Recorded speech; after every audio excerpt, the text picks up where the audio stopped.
మధ్యాహ్నం 2 గంటలు దాటాక గుండె బద్దలయ్యే ఒక వార్తను వినబోతున్నారు.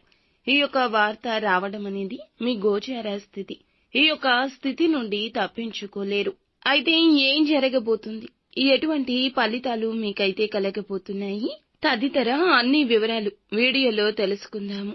వీడియో నచ్చితే తప్పకుండా ఒక చిన్న లైక్ అయితే చేసి మమ్మల్ని సపోర్ట్ చేయండి. ఇక ఆలస్యం లేకుండా వీడియోలోకి వచ్చేద్దాం. జై దుర్గా భవానీ జ్యోతిషాలయం. మీ యొక్క ప్రతి సమస్యకి పరిష్కారం చెప్పబడును. అన్ని విషయాలు ఫోన్లో స్వయంగా చెప్పబడును. ప్రేమ, పెళ్లి, ఉద్యోగం, వ్యాపారంలో నష్టాలు, భార్యాభర్తల మధ్య గొడవలు, కోర్టు సమస్యలు, మనశ్శాంతి, ఆరోగ్య శాంతి, లక్ష్మీ శాంతి, గృహశాంతి, దిష్టి తీసిన నిమ్మకాయలు దాటడం, నరదిష్టి, నాగదోషం, ఆరోగ్య సమస్యలు, ఎటువంటి సమస్యలకైనా పరిష్కారం చూపబడును. మీ సకల సమస్యలకు పరిష్కారం చూపబడును. స్త్రీ పురుషులకు ఎటువంటి సమస్యలున్నా 100% పరిష్కార మార్గం చూపబడును. గురూజీ రామరాజు గారు.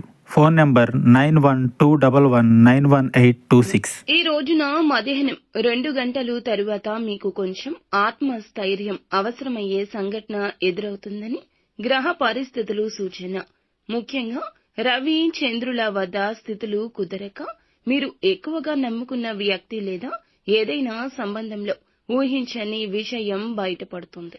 అది కుటుంబ సంబంధిత కావచ్చు, స్నేహితుడి విషయంలో కావచ్చు, ప్రేమ సంబంధమైన కావచ్చు.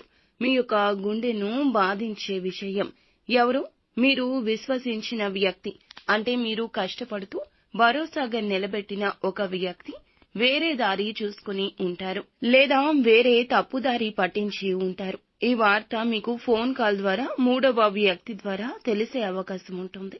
కొంతమంది రాశి వారికి ఇది ఇంట్లో జరుగుతుంది, ఇంకొంతమందికి బయట జరుగుతుంది. ఈ రాశి వారికి శని ప్రస్తుతం అష్టమంలో సంచరిస్తున్నందువల్ల కొన్ని కర్మల ఫలితాలు ముందే ఎదురవుతాయి.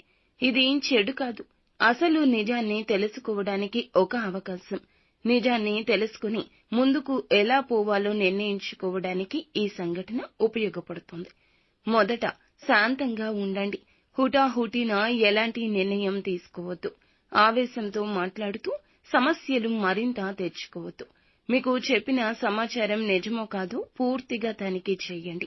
సోషల్ మీడియా, ఫోన్లో మీ టెక్నాలజీని ఉపయోగించి క్లారిటీకి రండి. కుటుంబానికి సపోర్ట్ అవసరమైతే పెద్దలను నమ్మి చెప్పండి. మీరు ఒక్కరే ఇబ్బంది పడకుండా మౌనం వీడి లోపలి బాధను బయటపెట్టండి.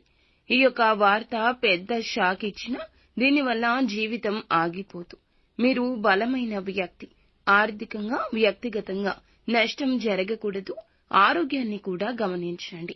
మీ గుండె బద్దలయ్యే ఈ వార్త భారం పెరగకుండా భగవంతునికి దగ్గరగా ఉంటూ భగవంతుని అనుగ్రహం కోసం ప్రయత్నించండి. ఈ దశ తాత్కాలికమే, అంతా ఈశ్వరేశ్వరుడు.